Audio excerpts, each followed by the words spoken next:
বল্টু, তোরা আমি যতবারই মারি প্রত্যেকবার বাথরুমে যাস কেন? বাবা, রাগ কমানোর জন্য বাথরুমে যাই। বাথরুমে যায় কি করস? বাথরুমের কমোড পরিষ্কার করি। বাহ, ভালো তো। কমোড পরিষ্কার করলেই তো রাগ কমে যায়। না মানে বাবা, প্রত্যেকবার তোমার দাঁত মাজার ব্রাশ দিয়ে কমোড পরিষ্কার করি। বল্টু, তুই কি আমার আম গাছ থেকে আম চুরি করে খাইছস? কই না তো স্যার। মিথ্যা কথা বললে খবর আছে, সত্যি কথা বললা দে। স্যার, আমি তো আপনারে বলতেছি আমি কোনো আমটাম চুরি করি নাই। আমি কিন্তু তোর ব্যাগ চেক করবো, কোনো আমের খোসা পাইলে স্কুল থেকে বাইর করে দেবো। এইসব ভয় দেখে আমার লাভ নাই, কারণ আমি আম খাইয়ে আমের খোসা পুকুরে ফেলাই দিছি। ভাই, এই মোবাইলটার দাম কত? ওইটার দাম 20,000 টাকা। ভাই, এত দাম কেন? আমি 15,000 টাকা দেব।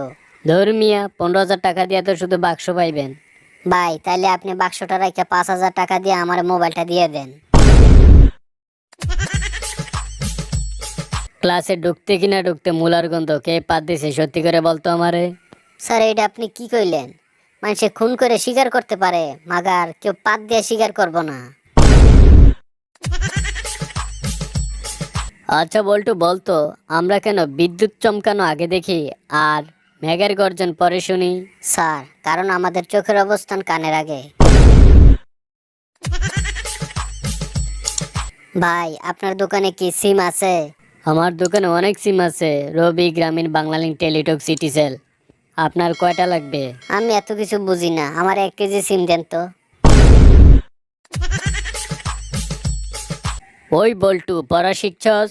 জি স্যার, শিখছি। আচ্ছা, টুইঙ্কেল টুইঙ্কেল কবিতাটা বলতো। টুইঙ্কেল টুইঙ্কেল লিটল স্টার, আমার টাকা মেরে দিয়েছে headmaster. Up above the world so high, আমার টাকা মেরে তুই পালাবি কোথায়? বল্টু, অঙ্কের হোমওয়ার্ক কই? স্যার, অনেক প্রবলেম ছিল তো হোমওয়ার্ক সুইসাইড করছে। ভাই, মোবাইলটা হাত থেকে পড়ে গিয়া বন্ধ হয়ে গেছে, এখন সার্ভিসিং করতে কত টাকা লাগবে? আপনি যত দিয়ে কিনছেন তার অর্ধেক দিলে হইব। আমি তো 20টা ঘুষি দিয়ে কিনছি, তো আপনারে কয়টা দিতে হইব? আচ্ছা বল্টু, বলতো ফুটবল ছেলে না মেয়ে? স্যার, ফুটবল মেয়ে। কি বলিস, কিভাবে? কারণ স্যার, একটা বলের পিছনে 22 জন দৌড়ায়, তাই। এবার বলো তো, ছেলেটি গাছ থেকে পড়ে গিয়ে পা ভেঙেছে, এখানে গাছটি কোন পদ হবে? কেন স্যার, বিপদ। বল্টু, বলো তো, ভিতরে ঘিলু নাই কিন্তু অনেক ডিগ্রি আছে, সেটা কি? Sir, thermometer. আচ্ছা, তোরা কিভাবে পড়স? স্যার, আমি ঘুমিয়ে পড়ি। ঘুমিয়ে পড়স মানে? স্যার, অনেক ভেবেচিন্তে দেখলাম প্রেমে পড়ার চেয়ে ঘুমিয়ে পড়া স্বাস্থ্যের জন্য অনেক উপকারী, এতে শরীর ও মন উভয় ভালো থাকে। দোস্ত, আমি চিন্তা করতেছি বিয়ের পর আমার ছেলে নাম রাখবো সর্বনাশ। কেন? যাতে আমার শাশুড়িকে বলতে পারি আপনার মেয়েকে বিয়ে করে আমার সর্বনাশ হয়েছে। আচ্ছা বল্টু, বলতো মহামানবদের জন্য স্কুলে পড়ালেখা সহজ ছিল কেন? স্যার, কারণ তাদের পড়ালেখার মাঝে কোনো ইতিহাস ছিল না। ভাই, আপনার দোকানে চিরুনি আছে? হ্যাঁ ভাই, আমার দোকানে চিরুনি আছে। আচ্ছা, একটা চিরুনি দেখান তো। এই নেন। ভাই, চিরুনিটা কি ভালো হবে? হ্যাঁ ভাই, চিরুনিটা অনেক ভালো, আমি নিজেও এটা ব্যবহার করি।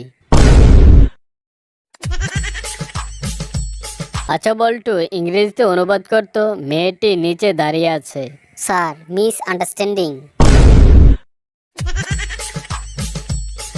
আচ্ছা বল্টু, বলতো একজন মানুষ কি করে 8 দিন না ঘুমিয়ে থাকতে পারে? কোনো সমস্যা নাই স্যার, সে রাতে ঘুমাবে।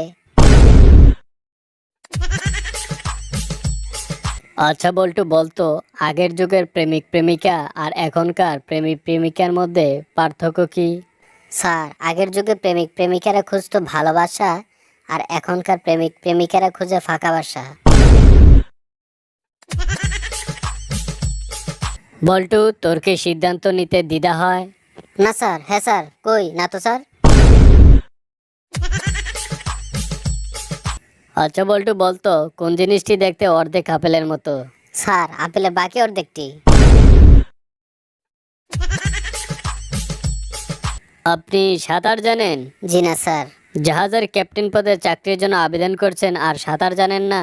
বেয়াদবি মাফ করবেন স্যার, উড়োজাহাজের পাইলট কি উঠতে জানে?